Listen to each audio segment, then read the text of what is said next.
पुरानी चिट्ठी, बहुत पुरानी किसी डायरी में। उलटते पुलटते कुछ हाथ आया। जिज्ञासावश खोल कर देखा तो मैंने पाया एक छोटा सा कागज का टुकड़ा जो बड़े यत्न से था संजो रखा। अपने प्रिय के नाम, मधुर शब्दों के मोती अभिव्यक्तियों में पिरोती, बहुत फिक्र और भावुक संवेदनशीलता में सरोवर, बरसों पुरानी सुंदर सी कोई डोर, आज भी एक दूसरे के प्रति नहीं दूजा कोई और। ओह कितनी पुरानी! देखते देखते दशक से भी ज्यादा बीत गया। हाथों से हमारे बहुत कुछ उम्र और अवस्था रूप में समय बीत गया। हाँ, ये भी सत्य रहा अपना वो प्रीत नया। आज भी वो शब्द शुभेच्छा के साथ प्रेम साधना, जल्दी लौटने की कामना, मुश्किल प्रतीक्षा की घड़ियां कागज से उतर हृदय में समा गई। वो सोई भावनाएं पुनः जगा गई। हाँ, पुरानी चिट्ठी। हाँ जी, तो मैं हूँ मीनाक्षी शुक्ला। अभिवादन करती हूँ आप सभी का। और मैं फिर एक बार आई हूँ आप सभी के सामने रेत पर नदी काव्य संग्रह लेकर, जिन्हें लिखा है पांडे सरिता जी ने। तो चलिए आज हम सुनते हैं कविताओं की श्रृंखलाओं में कुछ और कविताएं, और आप सुनते जाएं और हमें बताते जाएं कैसे लग रही है आपको ये कविताएं। चलिए, और हाँ, like, comment, share, subscribe, don't forget, है ना, शब्दवेनी। अगली कविता है यादें।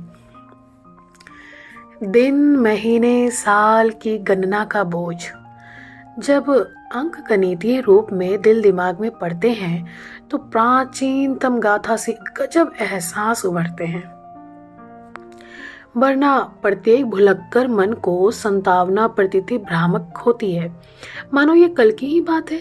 अंगूठी से गुजरती रेशमी चादर जैसी यादों में जाने कितने दशक सिमट से जाते हैं, अंकों की असीम दुनिया में किसी नन्हे से दशमलव की तरह। यादें। नदी। हाँ, ये सत्य है कि नदी रेत पर बहती है, पर उसके आसपास की उपज और हरियाली खूब गजब सजती है। विनष्टि के कागार तक पहुंचाने की सोचना भी मत, उसके बहुत पहले ही रोक लेना। कलुषित विचार अपना, ये तय है कि मेरे अस्तित्व की पहचान मिटने के साथ झट से आओगे तुम भी खाली हाथ। मरणासन नदी। बिक गए रेत मामूली दामों पर, प्रकृति बस आतियात ख्याल औपचारिकताओं के जुबानी नामों पर। आज छठ पूजा के अवसर पर बड़ी गहन गंभीरता लिए एक अनुभव जगी। बढ़ती आबादी अपने घृणित कुत्सित रूप में मृत मन मानसिकता, संकटग्रस्त मानवता की देती पूर्व सूचना। छिली हुई, नंगी लेटी हुई रेत तो दिखी नहीं, हाँ, थोड़े पत्थरों के बलबूते सही अवसादकृत मरणासन लकवाग्रस्त रूप में धरती की बेटी लगी। ये जो दो कविताएं हमने पढ़ी ना, जो किताब का नाम है ना रेत पर नदी, बिल्कुल बहुत ही खूबसूरत शीर्षक चुना गया है किताब के लिए। हाँ चलिए, अगली कविता है पुराना खत और चाय। अरे वाह, कितनी खूबसूरत है ना ये। पुराना खत और चाय, ओह क्या बात कही तुमने। इतने बरसों के बाद समझ आया है लज्जत उन शब्दों का, और गहनता पाती हूँ उन अर्थों का जिन्हें कहने वाला तो भूल गया, पर अपने सीने पे जिंदा संजोए रखे हैं वो भावनाएं, वो जादुई दुनिया। कागज के उन टुकड़ों ने जिसे वक्त ने छीन लिया, कई परतों में ढककर। वो प्रत्येक शब्द मरहम की तरह आज के घाव पर अदम्य साहस भरते संघर्षों के धूप छाव पर परिवर्तित किया। वही तुम, वही मैं, बस समय की देन, कर्तव्य, जिम्मेदारियां, जिस भार को गिरते संभलते संतुष्ट, कभी असंतोष जताते। पुराना खत और चाय। विश्वास नहीं होता ये फूलों से सुगंधित नरम नाजुक शब्द कभी तुमने कहे मेरे लिए। इतने सुखद अनूठे दिन अपने रहे, नैसर्गिक प्रेम में धारा में हम तुम बहे, साक्षी उन पलों के क्या कितने सहे। हैरान हूँ ये सोचकर कितने विविधताओं भरे हम, पर अपनी एक राह आज के ये झगड़े, दुनियादारी वाले लफड़े, अटूट अपनी चाह। बोलो जी, अब आप ही, क्या है आपकी राय? एक वही हम तुम और सामने अपने पुराना खत और चाय। कमाल का। चोट। अपनी चोट पर दर्द का सिहरन मात्र जो उभरा संवेदना भाव, प्रतिक्रिया में ना देखा आवताव, नाजुक कली होने का अति प्रतिक्रियावादी व्यंकार, अनदेखा कराने वाले सलाहकार, अनुभवी परिपक्वता की पाठशाला, सहनशीलता की पहचान वाला, मिली मुझको ज्ञानवान शिक्षा बिन मांगी भिक्षा, पर उपदेश कुशल बहु तेरे, बस क्या आई उल्टी खोपड़ी में मेरी, स्थानांतरण किया उतनी ही ऊर्जा देकर गुरु दीक्षा, नाक सा फुफकारता बिस उगलता बुद्ध के स्थान पर उंगली माल खड़ा था, आक्रामक हिंसा वृत्ति में भूल गया परोपकारी, गुरुत्तर ज्ञान गंगा प्रत्यक्ष गोचर मेरे नादान गंगा। अधिकार। रिश्तों की आड़ में कुछ लोग ऐसे होते हैं, आजीवन शोषक बनकर शोषण में पारंगत विष वृक्ष ऐसे बोते हैं, सब खाकर हड़पने के बावजूद तृष्णा नहीं है मिटती, अंतहीन सिलसिलेवार प्यास नहीं है घटती, बस बाकी बचता है जिंदा निगल जाना।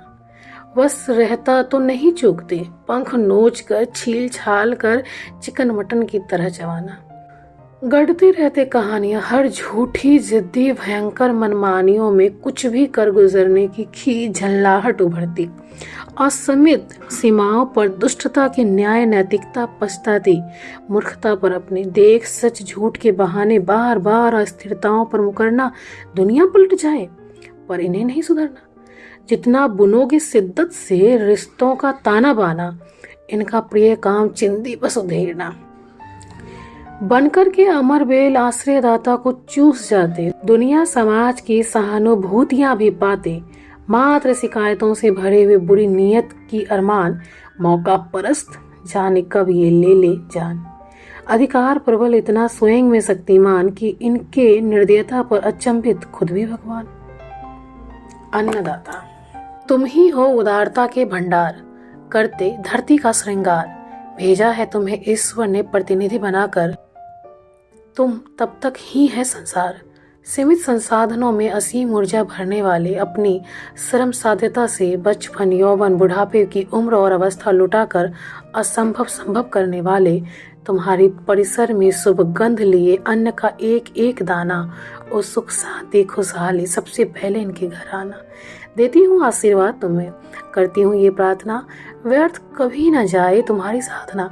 पालित पोषित करने वाले, तन मन जीवन के रखवाले, दुनिया समाज सदा ये रखे ध्यान, सब मिलकर इनका करे मान सम्मान।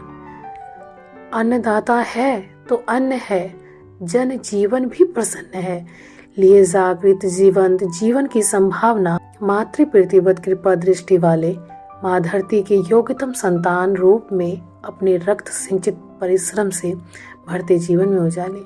बादलों को बुलाते तुम ही हो, पर्वत का भी सीना चीर दरिया को उतारने वाले।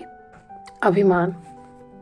जब जब अभिमान उसका उफनता है, बहती नदी में लाश की तरह उपलता है, साथ उसके रहे मृतक अस्तित्व, सरांध बदबू का असुचितापूर्ण बेकाबू सा। आती हूँ फिर कुछ कविताओं के साथ अगली बार। धन्यवाद।